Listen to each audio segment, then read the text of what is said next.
Olá, sejam muito bem-vindos à nossa aula de língua portuguesa e hoje continuaremos a parte dos contos de fadas, tá bom? Trabalharemos a parte 1 na semana passada e hoje vamos trabalhar a parte 2, tá bom? A continuação dos contos de fada, tá bom, gente? Então, na aula anterior, coloca aqui na tela para você, a gente trabalhou os gêneros textuais, os contos de fadas, como é e onde surgiram e como eram chamados, né? E os elementos dos contos de fadas, tá bom? Volta aqui para mim. Então, a gente começou lá a aula anterior sobre o universo dos gêneros textuais. Aprendemos que os contos de fadas são parte dos gêneros textuais.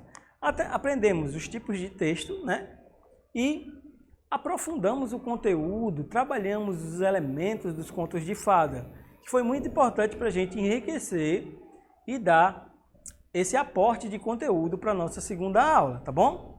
Também aprendemos algo interessante, como surgiram na Idade Média, contamos sobre os irmãos Grimm, sobre o dinamarquês Christian Andersen, que trabalhou esses contos de fada, né, que trouxeram isso para o público infantil, que até antes da Idade Média não tinha, né? A gente não trabalhava essa infância. Só a partir da Idade Média que a criança começou a ter os seus próprios livros, né, direcionados. Antigamente eram só histórias assustadoras, né?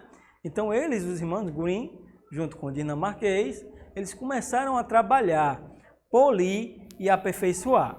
Outra coisa, aprendemos sobre os elementos, gente, muito bom. A aula anterior também trabalhamos todos os elementos para você identificar se aquela historinha pode ser considerada um conto de fada ou não, tá bom? Então, nessa aula, continuando, vamos ver a estrutura dos contos de fadas, tá bom? Vamos trabalhar parte a parte dessa estrutura. Primeiramente, temos uma situação inicial, né? Uma situação inicial. No início, tudo está tranquilo. A princesa vivia em seu castelo. Pode-se também chamar de estabilidade, pois tudo está em paz. As personagens são felizes e têm uma vida muito calma, tá bom, gente? Geralmente sempre acontece isso nos contos de fada. Por exemplo, em Cinderela, a jovem de mesmo nome ainda vivia com seu pai, que ainda era vivo, tá bom? Nessa época ela vivia muito bem, né? Depois, em Chapeuzinho Vermelho, a menina morava com a mãe, que amava e tinha uma avó querida, a quem fazia visitas frequentes. Em Bela Adormecida, todo o reino estava feliz com a chegada da nova princesa. Volta aqui para mim. Ou seja, essa é a situação inicial, o começo de tudo. Sempre se encaminha, todo conto de fada, sempre a gente tem essa fase calma, né? Depois temos os conflitos, né? As complicações. Que aqui há uma transformação, algo que acontece e desequilibra a situação inicial, ou seja, aquela paz. Pode-se também chamar de ruptura, pois um acontecimento inesperado rompe com toda a estabilidade inicial do conto e a paz se transforma em pesadelo e as personagens não são mais felizes. Exemplo, em Cinderela esse acontecimento é a morte do pai. Em Chapeuzinho Vermelho é a desobediência da menina ao optar pelo caminho perigoso da floresta. E em Bela Adormecida, a maldição rogada pela fada que não tinha sido convidada para o batizado. Volta aqui para mim. Ou seja, aqui começou a haver o conflito, né? A gente começa a entrar um pouco no tema principal da história, tá bom? Então esse conflito vai percorrer ali, depois da introdução, vai percorrer o meio do texto, vai ter vários conflitos ao qual esse personagem principal vai ter que passar. Isso também faz parte de uma estrutura de conto de fada. Por isso que é bom a gente trabalhar.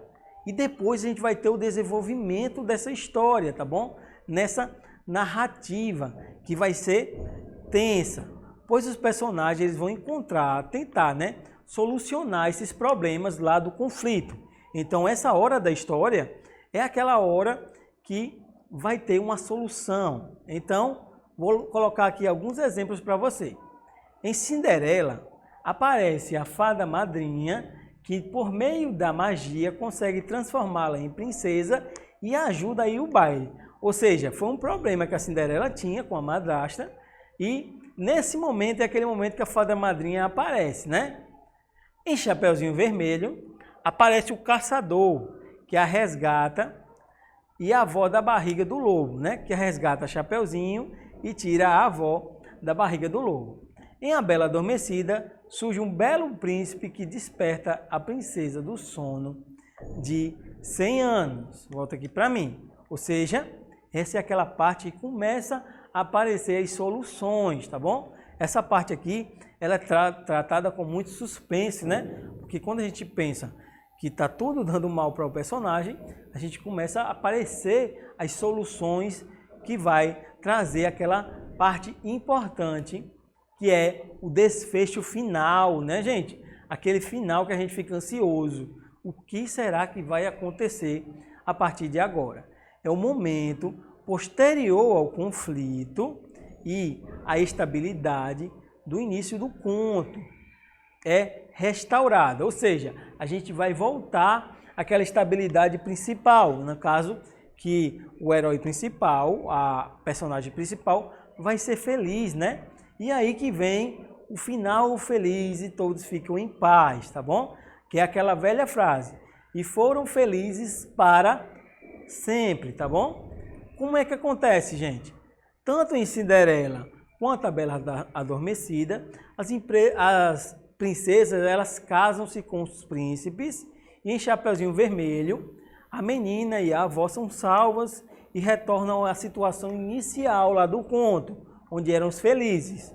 Os príncipes aqui vão receber suas recompensas e os vilões serão punidos. Lembre-se que todos os vilões são punidos nos contos de fadas, tá bom? Não há vilão que vá se safar da sua punição, tá bom, gente? Todos eles serão punidos, tá bom? Então essa é uma estrutura inicial, né? O começo, meio e fim.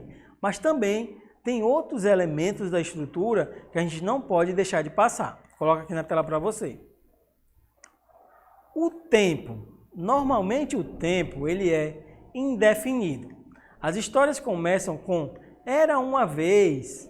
Você deve estar pensando, mas nem todos os contos de fadas têm fadas e princesas, professor. Realmente, mas ele possui a mesma estrutura e alguns elementos mágicos. Portanto, também podem ser chamados de contos de fadas, né? Contos maravilhosos. Há sempre um personagem que, se tiver uma boa conduta, terá um final feliz, recebendo uma recompensa. Mas se for ruim, será punido, tá bom, gente? Volta aqui para mim. Então, esse tempo era uma vez, há muito, muito tempo atrás, geralmente sempre iniciam assim as histórias. Porque em nenhum momento essas histórias querem estar de acordo com a realidade. Não, aqui essas histórias querem te trazer para o mundo do conto, o mundo da maravilha, né? Ou seja, aqui o tempo, a recompensa, né, do príncipe sempre será certa e os vilões sempre serão punidos, como eu acabei de falar, tá certo? E o narrador também faz parte da estrutura do conto. Normalmente o conto de fadas é narrado em terceira pessoa, isto é, quem conta a história jamais vai participar dela, viu, gente? É outra coisa interessante para a gente ver. Quem conta a história do conto de fada jamais irá participar do conto de fadas. Pode observar em todos, tá bom? Outra coisa importante é a temática, né? Pode-se dizer que os temas de ensinamentos, como é no caso de Chapeuzinho Vermelho, cujo desfecho ensina as crianças que a obediência é a melhor forma, né? É a mais recomendada para não correr riscos, né? De enfrentar situações perigosas. contextualização desse fato na vida real é perfeitamente pertinente. Professor, por que acontece isso? Porque geralmente essas histórias de conto de fada, eles têm por detrás, né, nas entrelinhas, a moral da história, que é justamente casos que acontecem mesmo na vida real e que vocês precisam trazer esses ensinamentos. Era uma forma até de uma educação desses pais para com os filhos, né? Para evitar que situações prejudiciais pudessem acontecer com eles. Então, por isso, quando eu conto uma história do Chapeuzinho Vermelho, naquela época, imagine, você está na Idade Média, tinham grandes florestas, e as florestas naquele tempo eram bastante perigosas.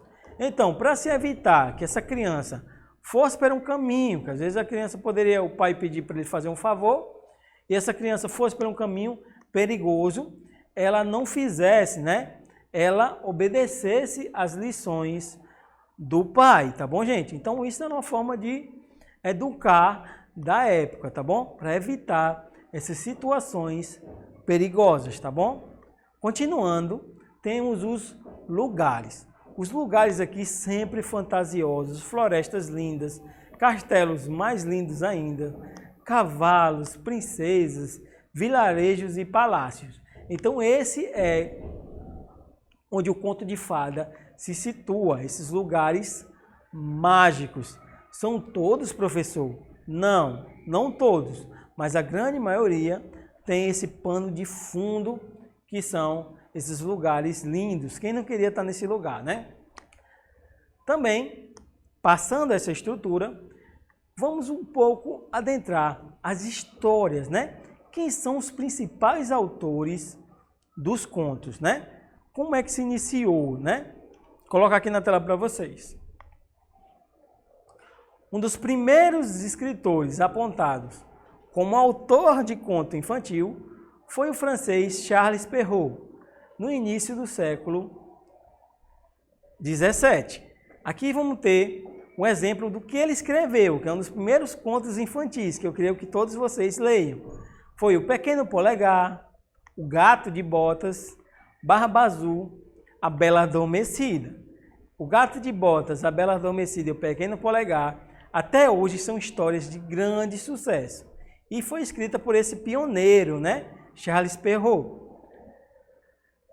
Muitas dessas histórias já existiam na tradução oral, mas ele organizou e criou uma versão definitiva de sua autoria. Volta aqui para mim. Ou seja, Charles Perrault, ele começou a identificar que as crianças elas também eram um público ativo, um público que gostava de ler. Então ele começou a tratar, né, a diferenciar histórias do público adulto, histórias do público infantil. É nessa época que nasce aí as histórias voltadas para as crianças. Antigamente, as crianças não eram tratadas como crianças como é hoje em dia, tá bom? A infância é algo que advém da Idade Média, tá bom? Então, Charles Perrault começou a pegar essas histórias que eram passadas de pai para filho, de avô para neto. Ele começou a polir, né? Tirou essa parte assustadora e começou a trazer a criança para o universo da leitura. Isso foi genial, porque é um mercado que movimenta milhões e milhões de reais, esse mercado dos livros infantis.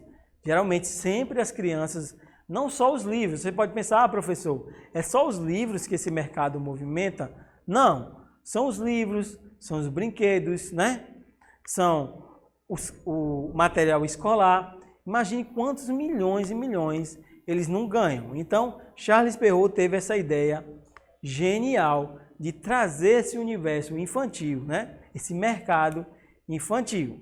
Aí depois, com o passar do tempo, já perto ali do início do século XIX, teve os alemães Jacob e William Grimm, que são chamados dos irmãos Grimm. Eles reescreveram e publicaram muitas histórias de alguns contos alemães, que até hoje eles são famosos, tem séries sobre eles, tá bom? Eles são muito aclamados por trazer essas histórias, né, que aconteceu na Alemanha, né, que eram passadas oralmente, e eles poliram, assim como fez Charles Perrault. Também, lá na Dinamarca, eu já falei também anteriormente, outro autor iriam se tornar os contos de fadas populares. E qual é ele? Hans Christian Andersen, tá bom? Quais são os contos que ele fez, professor? O Patinho Feio, também muito famoso. A Pequena Sereia, muito famosa. A Princesa Ervilha, também não tão famoso no Brasil, dentre outros. Mas a Pequena Sereia é muito famoso, tá bom? Então, esses foram os principais autores. Mas, professor, existe um autor que também começou a se destacar na Inglaterra, né? E esse autor, ele criou um conto muito importante, né? Que hoje movimenta milhões. O nome dele era Charles Lewis Carroll, que ele, no caso, trouxe o Alice no País da Maravilha, né? Alice no País das Maravilhas. Quem nunca ouviu falar dessa história, né? Então, imagine o quanto esse inglês, né? O genial, que trouxe essa história, também genial, trouxe de contribuição para nós. Quem nunca já assistiu Alice no País das Maravilhas? Tem até filme muito bom sobre ele, tá bom, gente? Então, esses foram os principais autores, um pouco da história dos contos de fadas para vocês. Espero que vocês tenham entendido de forma dinâmica, né, o que o professor trouxe para vocês, e até a nossa próxima aula de língua portuguesa, tá bom, gente? Até mais!